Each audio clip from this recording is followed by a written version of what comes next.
Aquest 26 de maig, aquest diumenge, hi ha dues eleccions, les dues són igualment importants. Hi ha unes eleccions municipals en què es presenta en Jaume, hi ha unes eleccions europees en què es presenta el president Puigdemont amb Antoni Comín i amb la Clara Ponsatí, i és fonamental pel futur d'aquest país que els tres siguin eurodiputats, que els hi donem força i aconseguim que la veu de l'1 d'octubre entri per la porta gran al Paranopeu. Aquest país està en una cruïlla històrica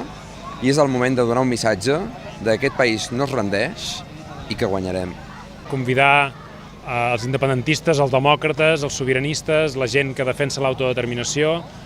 a mobilitzar-se aquest diumenge per fer que el president Puigdemont guanyi aquestes eleccions. Sabem que o serà Borrell, el ministre del 155, el ministre que parla al món contra nosaltres,